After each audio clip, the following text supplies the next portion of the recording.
Blog Talk Radio.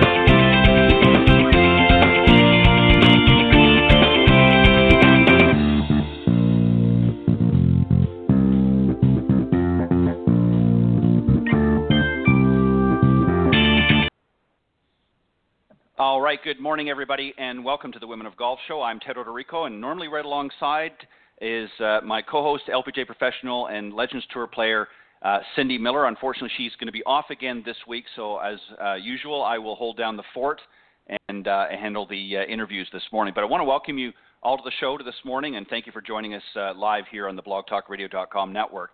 Obviously, the best way to find us is to go to blogtalkradio.com/Women of Golf, or you can just simply type Women of Golf up in the search key, and that will bring you to the main page. For some reason, if you can't join us live, not to worry. You can just scroll down that link, and you'll find the on-demand section. And, of course, all of the previously aired shows, including today's, will be there in their entirety, so you can feel free to jump in and listen to any of the shows, including today's, if you're not able to join us live. But as I said, we're live every Tuesday mornings from 9 to 10 a.m. Eastern here on the blogtalkradio.com network. So thank you and good morning to all of you, those able to join us live here this morning. Also, some other great ways that you can tune into the program. If you go to iTunes.com, Stitcher.com, and TuneIn.com, and now TalkStreamLive.com are some of the other great social media platforms that you can tune into the show. And again, just type in Women of Golf, and that will take you to those respective platforms as well. So again, thanks for joining us this morning. We've got two great guests. First off, we're going to be speaking with the winner of the Sioux Falls Great Life Challenge off the Symetra Tour, Linnea Strom. She's going to be joining me here in just a second. And a little bit later on, a challenger to that event and a good friend of hers, Charlotte Thomas, will be joining us, and she's a native of Guildford, England. So she'll be joining us on the second half of the show. Let me just tell you a couple of other things very quickly, and then I'll introduce Linnea to have her come on out. We'll talk about her win this past weekend. Some other great ways also to reach out to either Cindy or I is our emails. Cindy's is at cindy@cindymillergolf.com, and mine is ted.golftalklive@gmail.com. All right, we've got Linnea ready to go here, and I'm going to tell you just a little bit about her, and then I'll get her on the show, and then we'll talk about her win and some other things as well. She's actually a rookie this year on the Symetra Tour, and this was her first professional win Sunday at the Sioux Falls Great Life Challenge on the Symetra Tour. The win actually moved her up 22 spots in the Volvic race for the card to number 2 position, so she's well in good position for that. And, of course, as I've mentioned many times on the show, the Volvic race for the card is the classification that gets them ready to get their LPGA Tour. So she's obviously in a good spot for that. She's a former 2-time first-team All-American performer for Arizona State U, and she also has had 15 finishes on tour this year and is ranked in several, highly ranked in several statistical categories. We'll talk a little bit about that as well. And as a sophomore with ASU, she led the Sun Devils to their 8th NCAA Division I National Championship. So without further hesitation, let me bring on the winner of this past weekend's Sioux Falls Great Life Challenge, Linnea Strom. Linnea, welcome to the show. Thank you so much. Thank you for having me. It's an honor and a pleasure. And again, congratulations on a well-deserved win. And, of course, this is your first win, professional win. So an extra congratulations for that. Well done. Thank you. Appreciate it.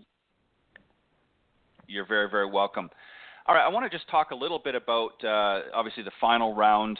You had a 3-under par 67 final round performance in order to secure the win, and that was really all you really needed to do was just to come out with a strong finish.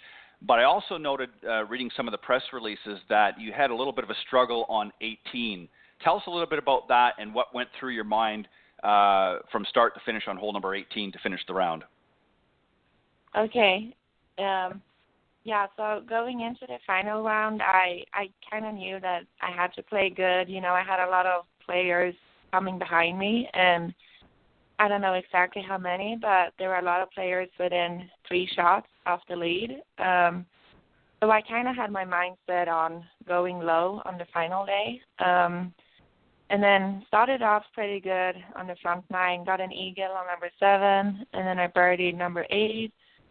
And then making the turn, Charlotte had been playing good, so she was 1 shot behind me. And then we both birdied number 10. And then on the back 9, you know, all I tried to do was to stay focused and do how good I could do on every hole. And then after 15, I had a lead by 2 shots, but then I bogeyed number 16. So then I only had 1 shot lead going into the 2 final holes. And then Charlotte had a 3-putt on number 17, so I got back to 2 shot lead going into 18.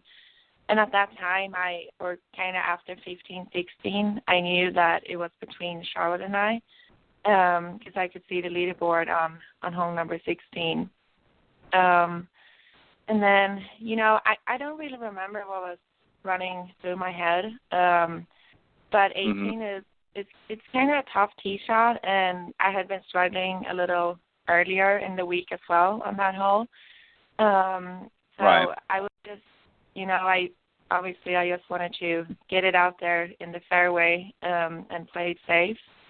But I hit it left in the water hazard, and then as we got up there, I just tried to stay calm, and as soon as we got there, I could kind of see, okay, I have a good drop. I know I can be able to hit a 3rd shot somewhere close to the green.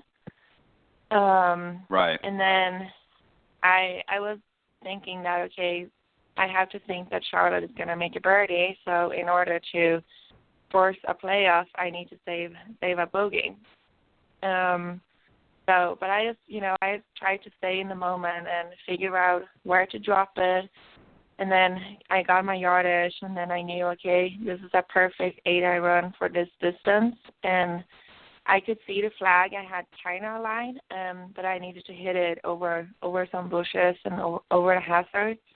But I just tried to, you know, hit the green and then take it from there and make a good 2-putt, and then see what Charlotte was going to do.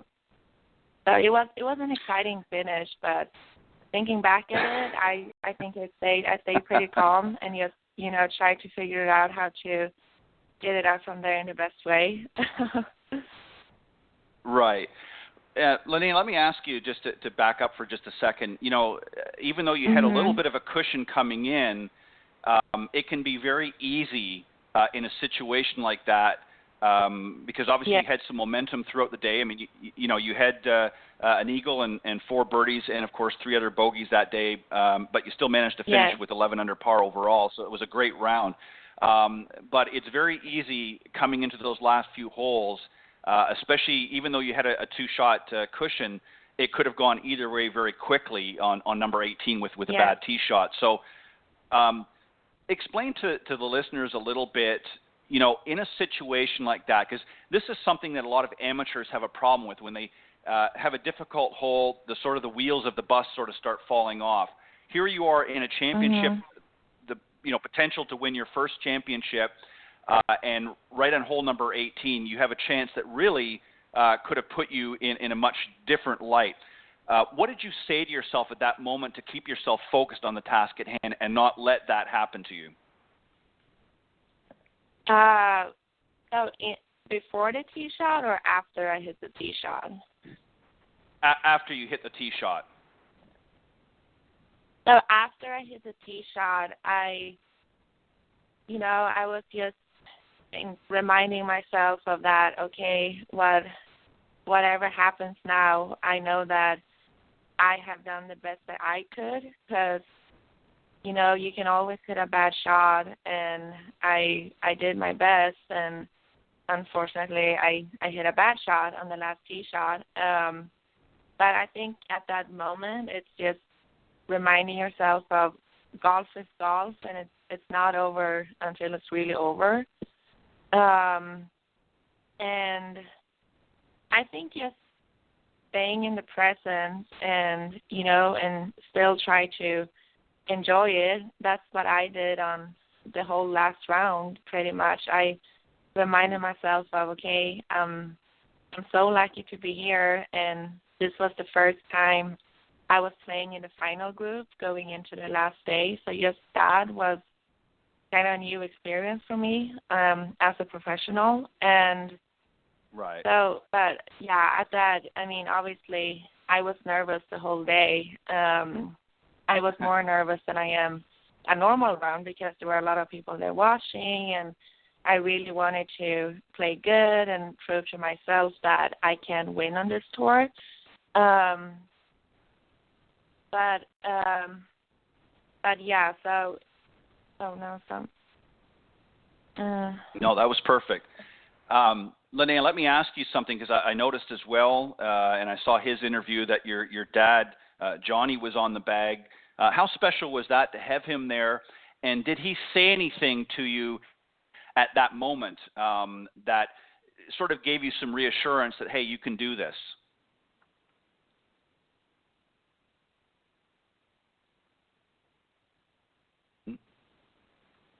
Oh, I think we lost her here. Anyways, we'll oh, here she is. Hi, Linnea. Hello. Hi. Welcome back. Sorry. Yes. Hi. Welcome back. Not a problem. We'd lost you there for a second. I don't know if you heard the question, so I'm going to repeat it for you, and then I'll get you to answer. What I was saying was that your dad, Johnny, of course, which is his name. I saw the interview that he did after the final round. He was your caddy on the bag for the final round. How special was that to have him there? And when you got on to 18 and things became a little difficult, did he say anything to you that you can recall? Did he sort of encourage you, or what words did he say to you, if anything, to make sure that you were on the right track?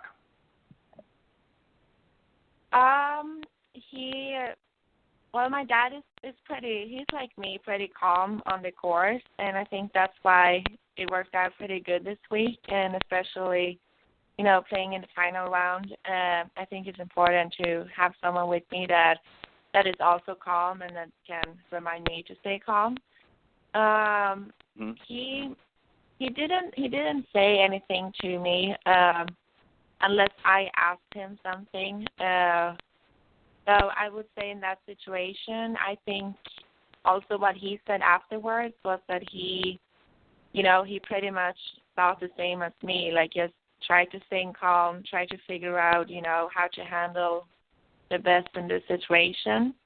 And yeah, I think we are pretty much thinking alike over there. So he didn't say anything specific to me. So he knows then when to sort of step back and let you handle things, and not sort of get in there, because obviously being your father, he wants to help you in any way he can throughout life, and when he sees you in a situation that potentially could not end well for the round, he knows you enough to be able to step back when needed, but also come in at other times when you do need him. So that's great, and I'm sure that was very special to have him on the bag with you to enjoy it in the celebration afterwards. Yes, of course. It was a lot of fun having him there. He has been caddying for me earlier in the season, and then I think for him coming back now and to see my first professional win was a lot of fun for him and a big moment for him as well. Because, both my parents back home, they have always supported me, always taking me to my golf tournaments growing up and stuff like that. So they are obviously a big part of my life and of my golf as well. So it was great having him here to see my first professional win. Now, I also noticed, and I neglected to mention this first off, of course, you originate from Sweden, And I've noticed that Yes. this year, because we've interviewed a few others, there's quite a good group of young ladies on the Symetra Tour from Sweden. What is it about the program over there that seems to be producing so many great players like yourself? Yeah, we have an amazing program and support system from back home. But I think I was the third one to win from Sweden on the Symetra Tour this year, which is amazing. Yes.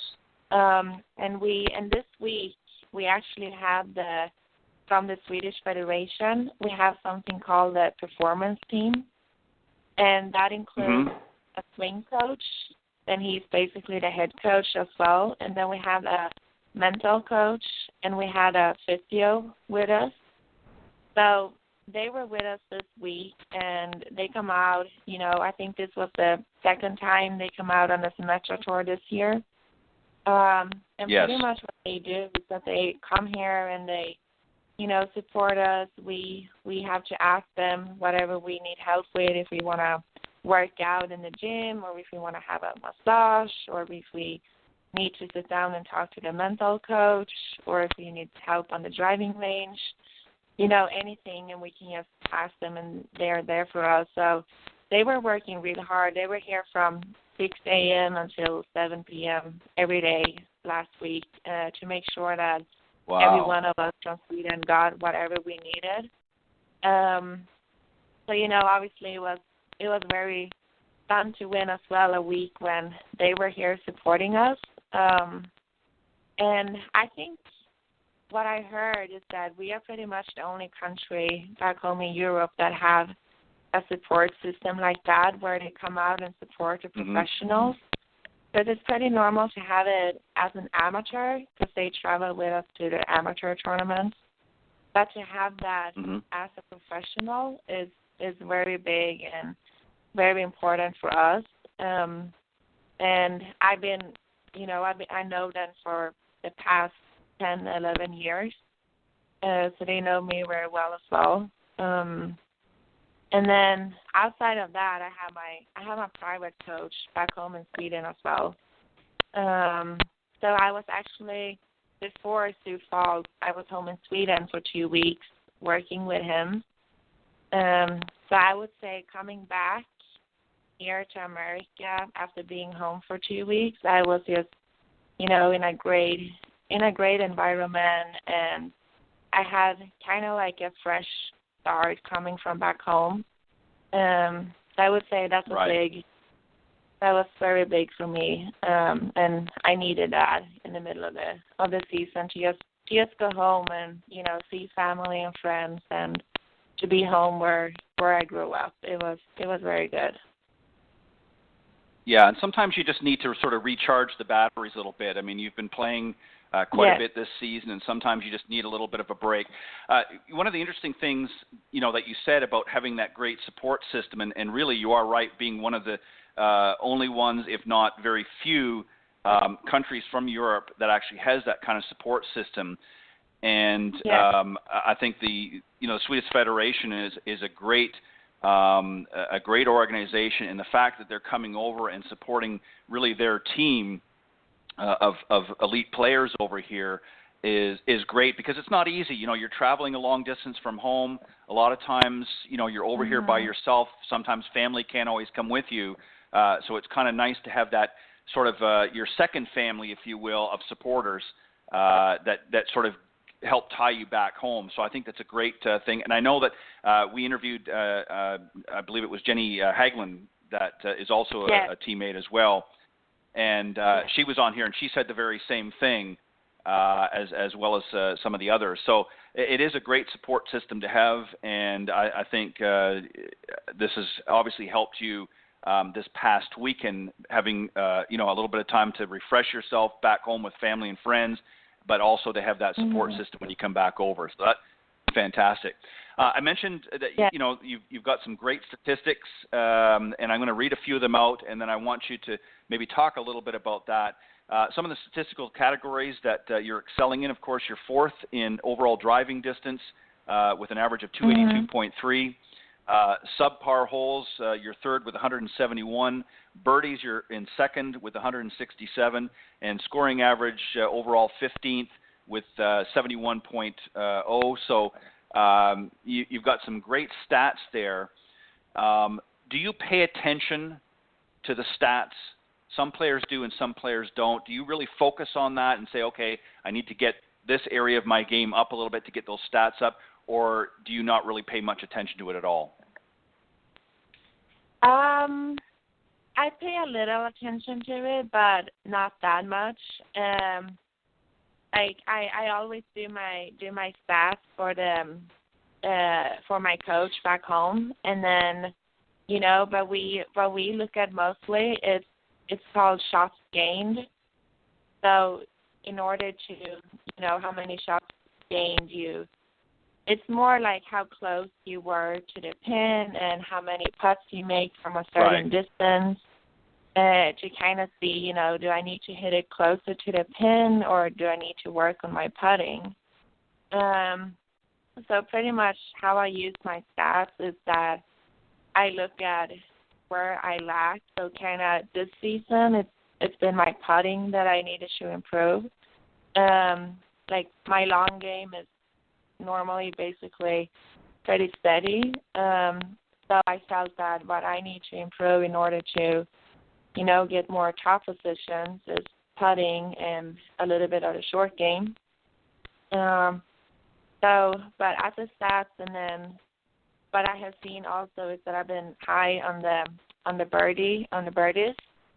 And I'm happy with that because pretty much what I've been working with and what my coach wants me to work at is to, be able to make a lot of birdies because that's what you have to do in order to win tournaments and also for the future. And so I'm happy with that. And then so I just, try to look at the other parts. Okay, if I'm making birdies, but before last week I didn't really have many top 5 finishes.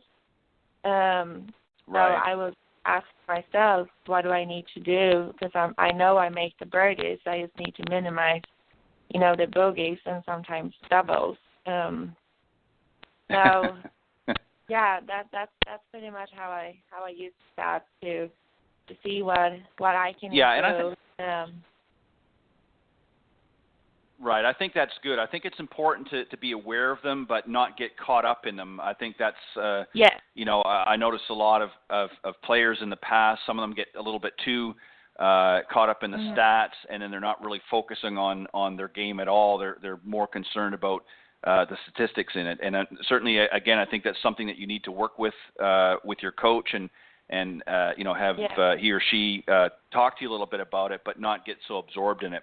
I want to ask you a question pertaining to your friend Charlotte Thomas, who's going to be joining me here in a little bit.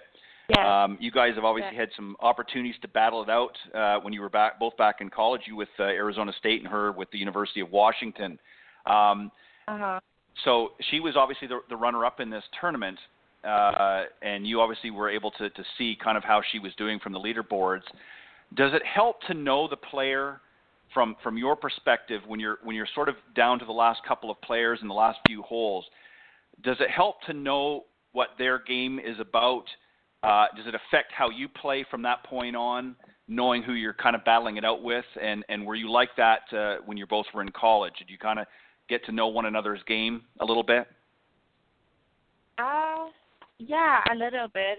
Obviously, because we played a lot together. Like we were in the same conference in college, and we had tournaments back in the days, where she beat me by one shot when we played in Hawaii, and I finished in a runner-up, and stuff like that.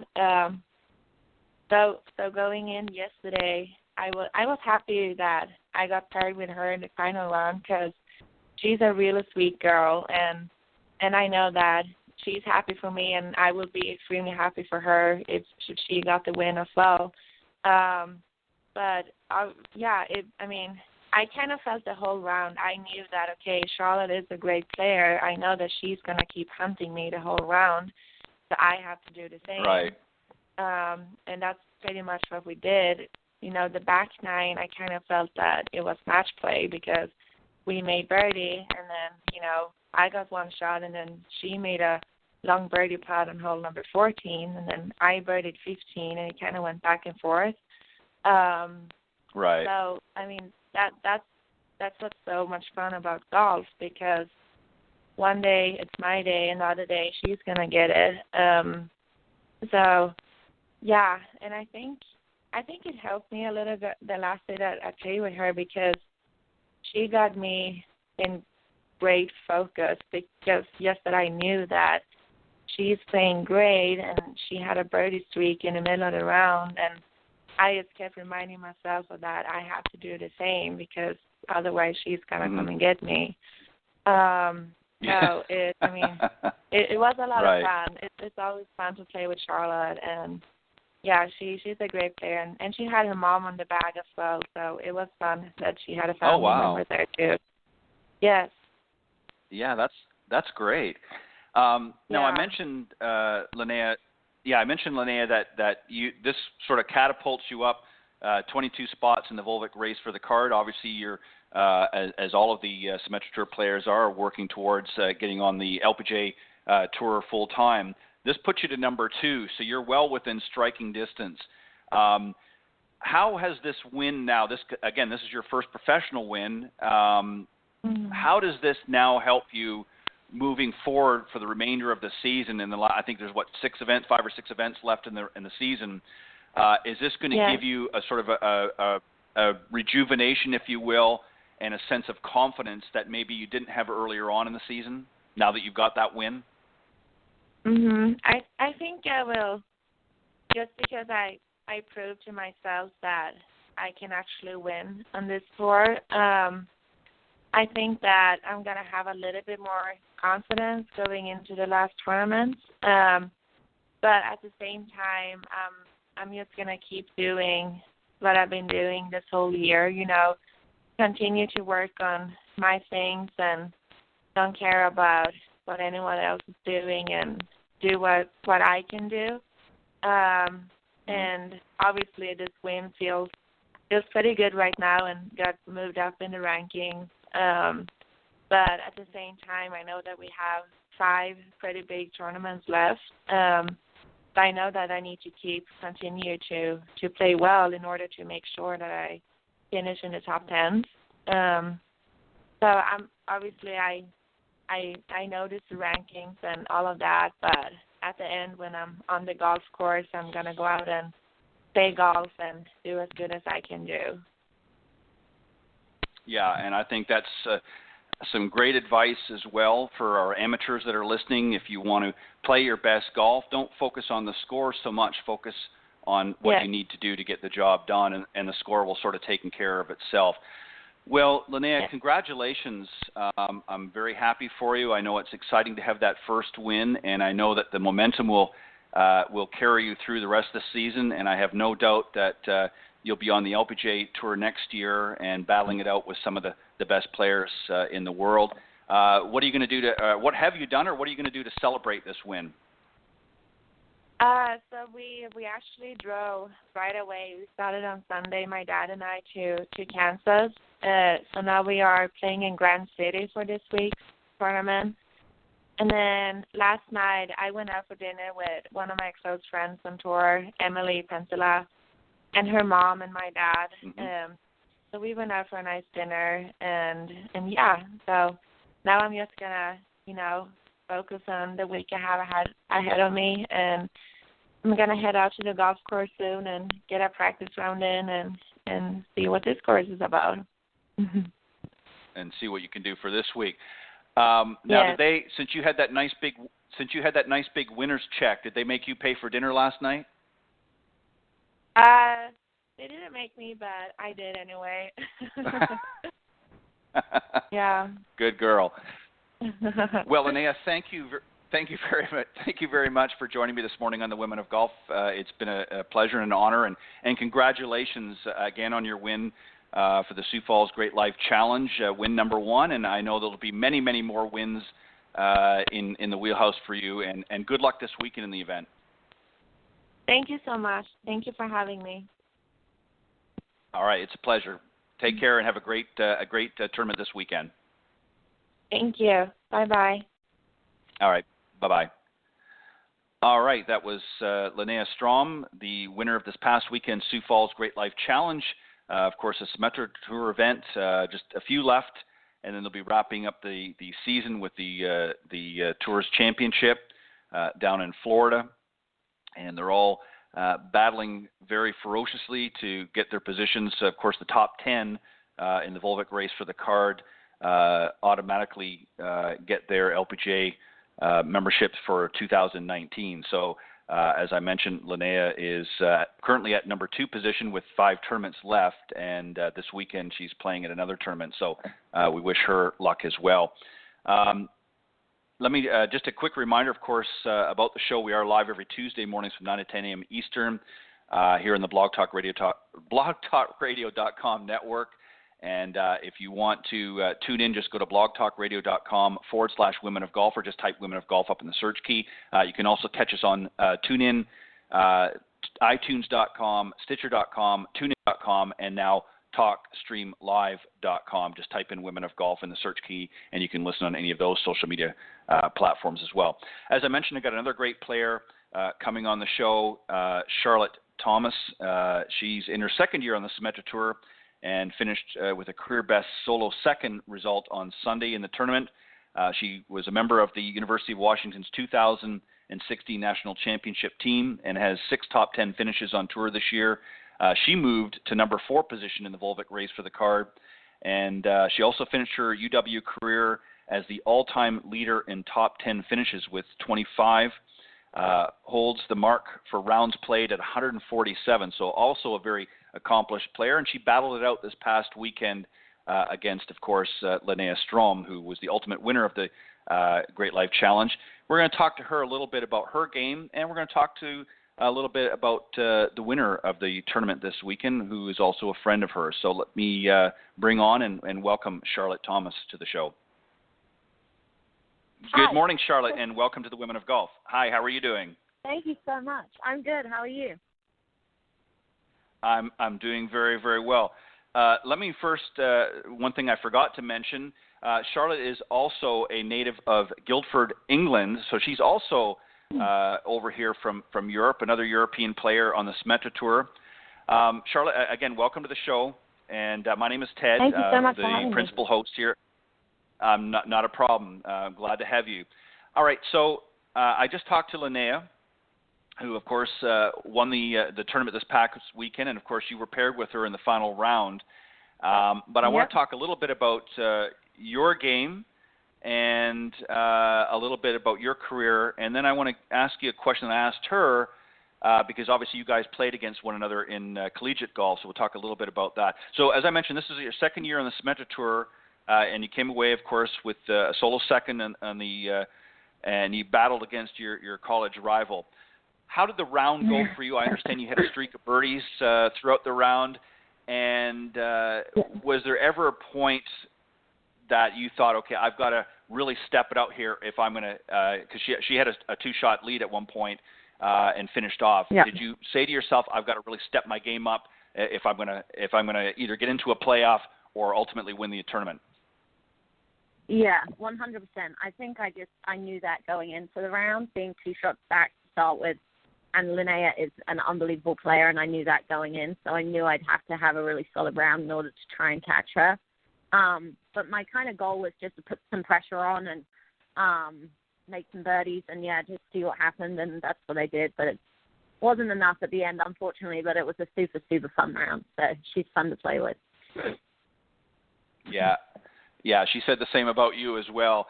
Now, obviously, when you're out there, and even though you're playing with somebody that you're familiar with, and I'm going to ask you this question I asked her, knowing the type of player that she is, does that help you with your game, knowing what to expect from her? Obviously, anything can happen, like her tee shot in 18, of course, found the water hazard on the left, so that put her in a little bit awkward position. But knowing her game from playing competitively against her in college, does that help you a little bit, knowing the player that you're sort of battling against, knowing how their thought process is and how they play, tee to green? I mean, I don't know her game in and out. We've only played together a Sure. couple of times, but I just knew how good she was going in, and I think that kind of helped me a lot. If you're playing with a player who you know kind of maybe might make some mistakes, then you might get a little bit complacent, but I knew I couldn't do that against her.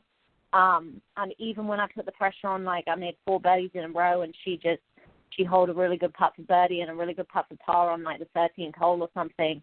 So she like wasn't going anywhere, and I knew she wasn't going anywhere going in. So that I think helped me to like kind of step my game up a little bit as well. Right.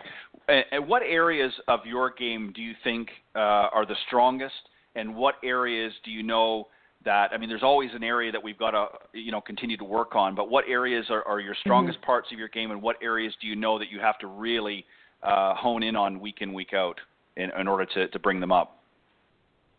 I think for the most part, I'm very like consistent in terms of like speed of green, ball striking. I usually don't miss too many greens, too many fairways, but I sometimes, first of all, don't really hit it close enough on my approach shots, and then the days where I play well are the days when the putter's hot. I mean, kind of like everybody, but the days where I struggle are the days when the putter's sort of not working for me. But this week it worked, which was great. But that's definitely the part of my game that I think I need to work on the most, especially if I make it onto the LPGA. I know out there it's that's basically what it's all about, is getting the ball in the hole. So, that's part of my game I think I need to work on the most.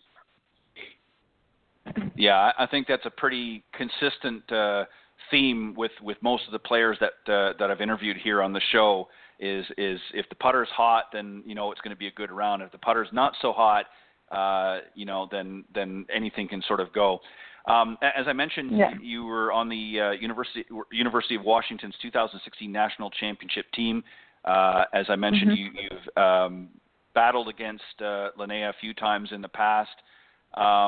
What do you think you learned from that experience at the University of Washington? What about your game did you learn then that's helping you now out on tour? Oh my goodness, a lot. I mean, I feel like every year in college you learn something new. I mean, I think about myself as a freshman, and I'm like, I could not be playing professional golf then. So, I mean, I just kind of developed as a person as well as a player in college. And I think even like rookie year out here last year, I look back and I was just so naive and like, so you just don't know the ropes and you're trying to figure everything out. And so I think every year of experience helps. But college, I mean, working as a team and, just sort of, learning to practice on your own and how to be efficient and time management and all that sort of thing. Like, those are really, really important in college, and you really need to use those skills out here as well. Like a host of things. I can't even think off the top of my head, but yeah, it was a great learning experience. So, Charlotte, let me ask you, just staying on the college theme for just a second, because you mentioned, now you're sort of in a team format. Obviously, you're playing, individual matches and that, and golf predominantly is an individual sport. But now you're with a group of fellow players, and you essentially are working as a team. Does that still resonate when you're out there? I mean, even though you're playing by yourself now, do you draw back on some of the experiences and some of the voices that were on your team at that time, some of the things that they said to you that you draw on that experience and those thoughts as you're navigating on the course on the Symetra Tour? Yeah, 100%. I think what's really cool about Symetra is that so many of the girls did play in college, and a lot of us played together, honestly, obviously, like me and Linnea.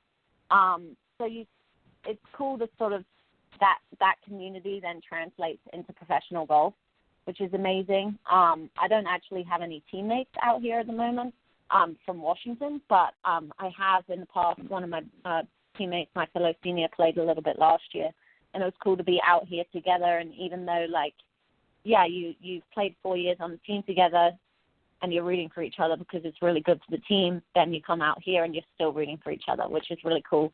And I think that there is a really good vibe out on Symetra Tour in terms of, like, you really want your friends to play well. If you can't win, you want your friends to win, that sort of thing.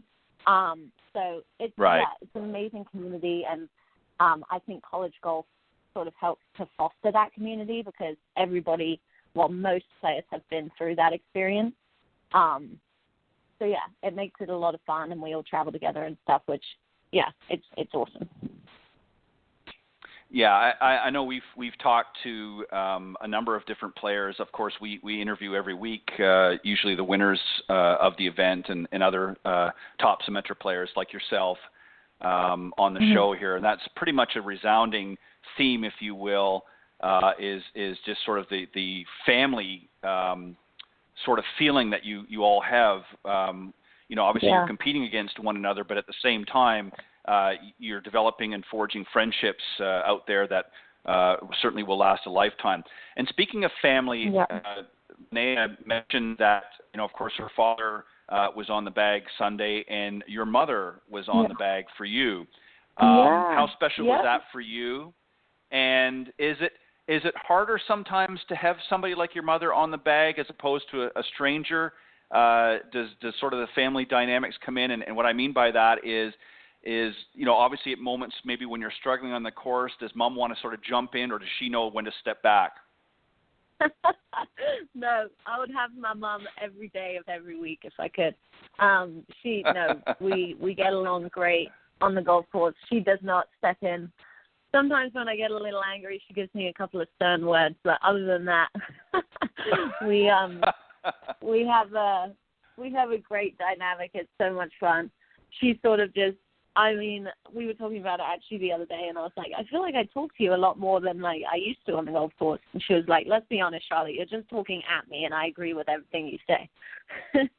So it's sort of one of those, like, we make it work, and it's awesome. But I actually have my youngest brother is coming out for the next 2 weeks. He arrives today in Kansas, and he's staying for Arkansas as well. Oh, wow. So he hasn't caddied for me before, so that'll be a new experience, but he's got a lot to live up to with Mum. So yeah, and he's going to have to really mind his P's and Q's, if you will, when he's out there, or Sis is going to let him have it. Might hit him with the wedge or something, but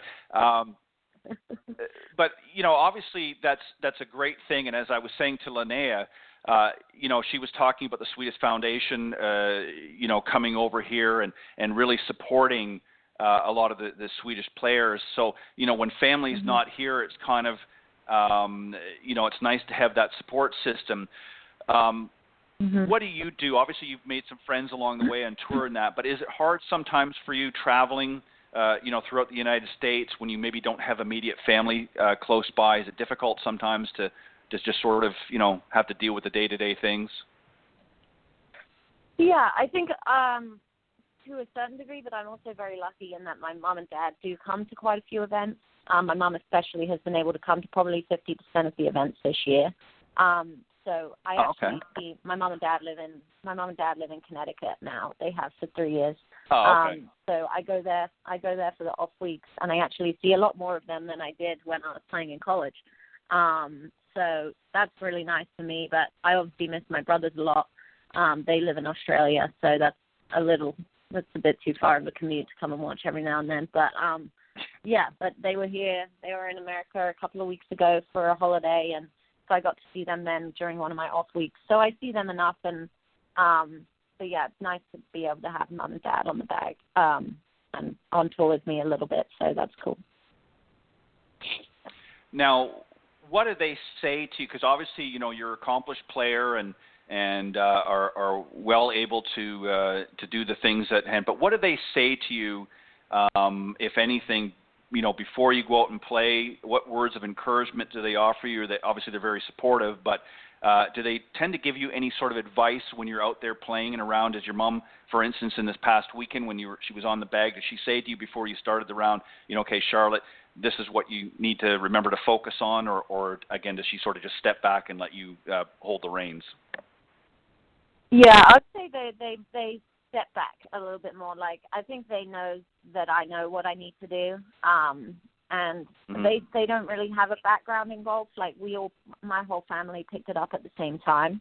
So we sort of have like the same number of years of experience of playing golf, which makes it easier for them to sort of take a back seat a little bit and just be there to support me and be there for whatever I need. But no, they don't. They're not overbearing parents in any way. Oh, well, that's good. We have too many of those on tour now as it is, so that's a good thing to have. As I mentioned, Charlotte, you now jockey into position number 4 in the Volvic race for the card. So the LPGA is well within your sights for 2019. What do you have to do? I think Linnea said there's 5 events left. What do you need to do for the rest of the season to sort of make sure you stay within that top 10? I honestly don't know. I don't know, like, numbers-wise what I need to do. I'm trying not to, like, think about it too much and just try and go and play golf and sort of do what I've been doing the rest of the rest of the season and just go play and see what happens. I mean, obviously I've put myself in a great spot, which is super exciting. But I sort of don't want to overthink it at the same time. Go and have fun the last 5 weeks and see what happens. Now, obviously you have some downtime, and as much as I know you want to play well out in the golf course, sometimes you have to have a little bit of an escape just to sort of decompress from your game. What do you do in your downtime to have some fun, and what do you enjoy doing besides golf? Wherever we are, I love to go and see like the local attractions. Like we were in Sioux Falls last week, and on the last day after the round, we went to the Palisades, which was really beautiful. Just sort of hung out with a few of the other players. I read a lot. I mean, I just kind of hang out and do some workouts and that sort of thing. But yeah, I just really like to go and see where we are and sort of do a bit of exploring. That's probably my favorite thing to do on the road, because it sort of just takes your mind off it and, allows you to, like, we're going to all these incredible places all over the country, and sometimes you forget to really see them. You sort of see the hotel and the golf course, and that's it. So it's fun to sort of get out and see some of the local sites and meet some of the local people and stuff like that. So that's what I try to do.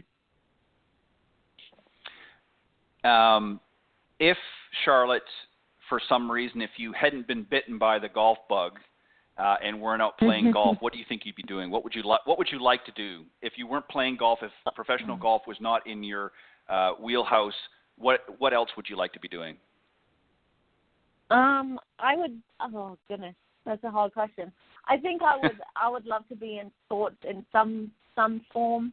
I would love to work for like a sports management company or marketing, something like that. Like, I just love sport in general. It wouldn't necessarily have to be golf, but just being surrounded by like incredible athletes and that's sort of one of my passions. So I think that's what I would end up doing in one way or another. Very good. Now, obviously, we know golf is what you want to do. Do you see yourself at some point down the road, maybe?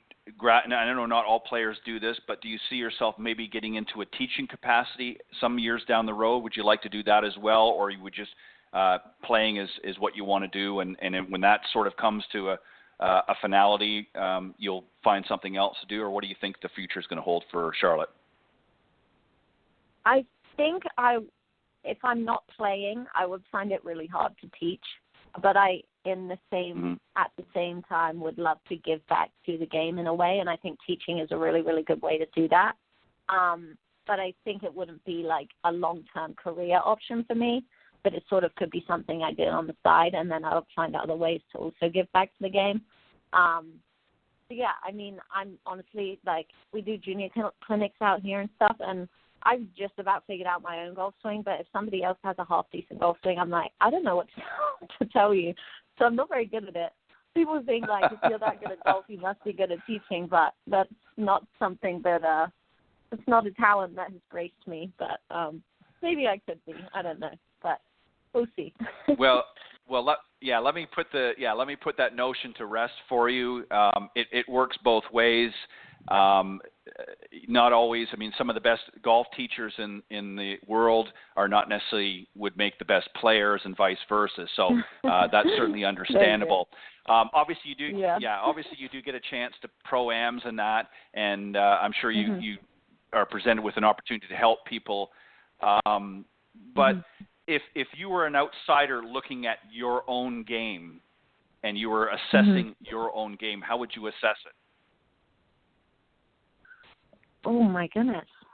I'd say it's pretty solid, but obviously there's always room for improvement.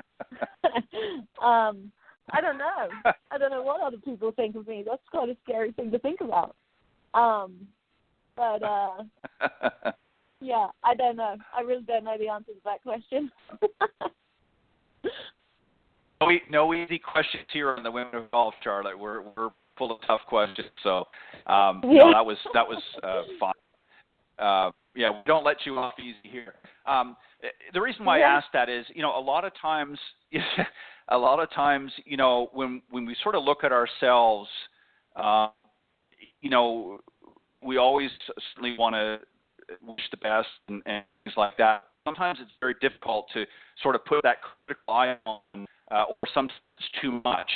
And I think that, and you might agree with this, sometimes some of the players get out there and they're too hard on themselves. They've sort of forgotten to have some fun. They're more worried. And that's why I asked you early on about the stats. Do you really pay attention to that? There's some players out there that they're so absorbed in stats that they forget to just go out there and have some fun. Do you try to do that when you're out there? Do you try to make sure, hey, whether win, lose, or draw, I'm going to go out here and have fun? 100%. I think I think the part you said about being too hard on yourself is very, very true, and it's something that I do. And I think, just like stepping back and getting a little bit of perspective and being like, you're out here doing this and this is your job, and that's pretty amazing to begin with, is something that I think a lot of players forget to think about. But yes, no, I do my stats, and I look at them, but I try not to overthink it. And I sort of actually send them to my coach, and I'm like, hey, you have a look at these and tell me what I need to work on. So it's not like my brain is just like boiling over with all this information. So I think it's important to have that information and to know your game in and out. But I also think it is important to step back and sort of just realize it's just a game, and it's fun. It's really fun. I agree with that. I think that, and Linnea said the same thing. She obviously will talk about some of the stats with her coach, but other than that, she's not, focusing or dwelling on that. Same thing with the leaderboard. She'll certainly be observant of the leaderboard, but she's not, studying it to death, so to speak, because sometimes that can have a negative effect as well. When you're working with your coach, obviously there's certain things that he or she are going to talk to you about in that. But if you were to, sort of take a look at your game, I know you mentioned the putting is, sometimes could be hot in that. Talk a little bit about some of your stats. I mean, are you pretty long off the tee, and obviously, you're accurate with your shots to the green and things like that. What's the strongest, do you think? I think I'm sort of maybe just a little bit above average in length, but not long by any means. I hit a lot of fairways. I feel like my fairway percentage is probably my best stat. And my greens and reg also, obviously, but the thing I need to work on there is like a lot of greens are very big, and I don't really hit it as close as I would like to, but I'm often like in the right area kind of thing. Those are the two that I would say are the strongest. And then sometimes I think my up and down stats are not quite where I would like them to be. And I know that that's the biggest thing when people go from the symmetrical to the LPGA. They're just like, these girls just get up and down from everywhere. They hold everything inside 10 foot. Like, so that's the thing I feel like most players need to work on the most, and I think I'm one of those players. So. Very good. Now, you're obviously you've traveled and you're going to be playing in this weekend's event. Are you going to forget about last weekend and say, okay, that weekend's over and I'm sort of playing on a new canvas, and you want to learn about, I don't know if you've played this course or not before, but do you tend to carry from previous events experience, or do you just say, no, this is a new event, I'm going to start from sort of ground zero and work on what's going to happen this event and not worry about what happened last week?